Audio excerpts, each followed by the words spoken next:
दोस्तों, एक बार एक लड़का एक महात्मा के पास आता है और उनसे कहता है कि महात्मा जी, मेरे जीवन में बहुत अशांति है और कृपया कर मेरा मार्गदर्शन करें जिससे कि मैं इस अशांति से छुटकारा पा सकूं।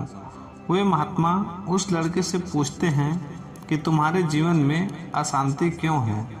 फिर वो लड़का उत्तर देता है, अत्यधिक विचारों के कारण मेरे भीतर बहुत सारे विचार चलते रहते हैं जिसके कारण मेरा मन अशांत रहता है। फिर वे महात्मा जी मुस्कुराते हैं और उस लड़के से कहते हैं कि ऊपर उस आकाश में देखो, क्या तुम्हें सूर्य दिख रहा है। वो लड़का ऊपर आकाश में देखता है और कहता है कि जी गुरुदेव, दिख रहा है। फिर वो महात्मा जी उस लड़के से पूछते हैं कि अगर तुम लगातार धूप में खड़े रहो तो क्या होगा। वो लड़का कहता है कि गर्मी लगेगी गुरुदेव और शरीर में बेचैनी पैदा हो जाएगी। फिर वे महात्मा जी उस लड़के से पूछते हैं कि अगर धूप में खड़े रहने से तुम्हें गर्मी लगती है तो इसमें दोष किसका है, सूर्य का, गर्मी का या तुम्हारा। वो लड़का थोड़ी देर सोचता है और कहता है, कृपा कर आप ही बताइए गुरुदेव।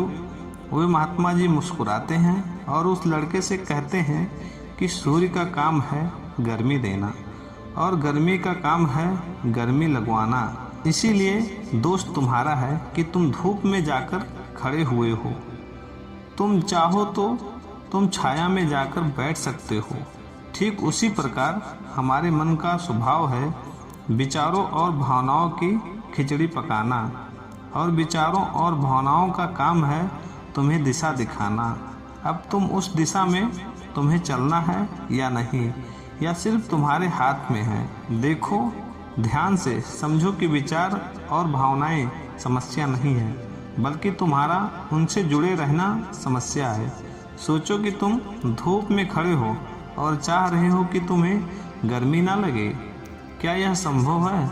अगर तुम्हें गर्मी से बचना है तो तुम्हें अपनी जगह बदलकर धूप से छाया में जाना है। दोस्तों, मनुष्य के अंदर 4 आयाम होते हैं, तन, मन, दिल, बुद्धित्व। दोस्तों, बुद्धित्व यानी कि बुद्धि के परे स्थिति है, उसे बुद्धित्व कहा जाता है।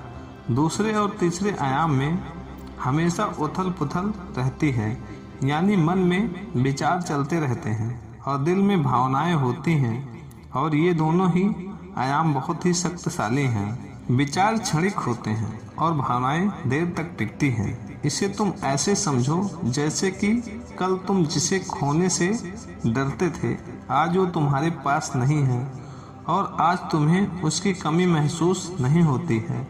कुछ समय तक हुई थी लेकिन अब नहीं हो रही है, क्योंकि भावनाओं को अलग होने में थोड़ा समय लगता है। विचार तुरंत बदल जाते हैं, जैसे अभी तुम कुछ और सोच रहे थे और थोड़ी देर बाद कुछ और सोचने लग जाओगे। इन भावनाओं के कारण ही तुम्हें किसी से प्रेम हो जाता है और फिर वही प्रेम नफरत में बदल देता है। मित्र ही शत्रु बन जाता है। उसके बाद वो लड़का उस महात्मा जी से कहता है कि फिर क्या उपाय है। फिर वे महात्मा जी उस लड़के से कहते हैं कि उपाय ये है तन के आयाम पर काम करना, और ये सबसे आसान तरीका है। शरीर के स्तर पर हमारी कर्म इंद्रियां हैं और ज्ञान इंद्रियां हैं। हमारी कर्म इंद्रियां कर्म से जुड़ी हुई हैं और हमारी ज्ञान इंद्रियां ज्ञान से जुड़ी हुई हैं।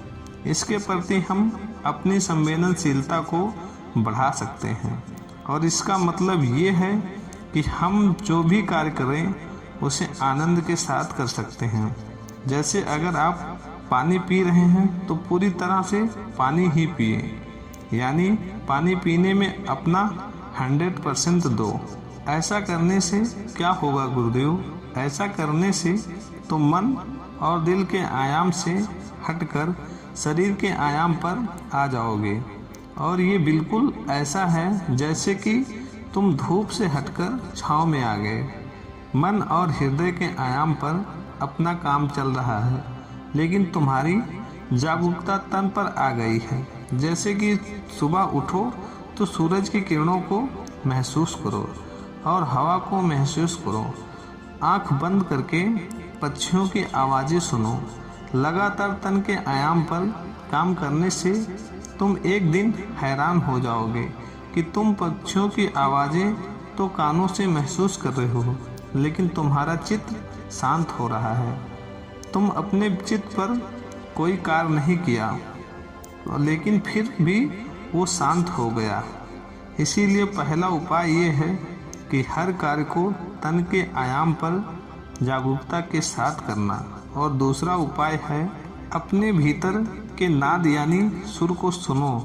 फिर वो लड़का महात्मा जी से पूछता है कि गुरुदेव अपने भीतर के सुर को कैसे सुने। फिर वो महात्मा जी उससे कहते हैं किसी शांत जगह पर जाओ जहाँ पर कोई शोर ना हो और अपनी आंखें बंद करो और अपने भीतर के सुर को सुनने का प्रयास करो। हैरानी की बात यह है कि वो सुर कभी भी बंद नहीं होता और वो हमेशा बजता ही रहता है। फिर वो लड़का पूछता है तो फिर उस सुर को मैं अभी और इसी वक्त क्यों नहीं सुन सकता हूँ। वो महात्मा जी कहते हैं कि बाहर के शोर के कारण तुम उसे नहीं सुन सकते हो। अगर तुम अपने भीतर के सुर को अभी सुनना चाहते हो तो तुम्हें अपने दोनों हाथों से अपने कानों को बंद कर दो और सुनो। तुम देखोगे कि ये सुर बिना किसी यंत्र के बज रहा है और जब तुम इसे सुनोगे तो तुम अपने हृदय और मन से दूर हो जाओगे और तुम्हारा चित्त शांत होने लगेगा। एक बात हमेशा याद रखना कि मन सबसे ज़्यादा सक्रिय तभी होता है जब इसे तुम्हारे द्वारा ऊर्जा मिलती है। अगर तुम अपनी ऊर्जा को अपने तन को और अपने भीतर के सुर को सुनने पर लगाओगे तो तुम्हारा मन कैसे सक्रिय होगा। पर समस्या क्या है पता है तुम्हें? हम अपने विचारों से और अपनी भावनाओं से लड़ते रहते हैं और इसी में ही अपनी ऊर्जा को खत्म कर देते हैं। फिर हमें हर बार की तरह हमें अशांति घेर लेती है। इसीलिए अपने मन को शांत करने के लिए ये दो काम करें। पहला, अपने मन के आयाम से हटकर तन के आयाम पर जाएं। और दूसरा उपाय ये है कि अपने भीतर के सुर को सुने। दोस्तों, वो लड़का तो उस महात्मा की बातों को समझ जाता है, लेकिन क्या आप समझ पाए? ये नीचे दिए गए कमेंट बॉक्स में ज़रूर बताएं। दोस्तों, आज की ये वीडियो आपको कैसी लगी और इस वीडियो से आपको क्या क्या सीखने को मिला, ये नीचे कमेंट में ज़रूर बताएं।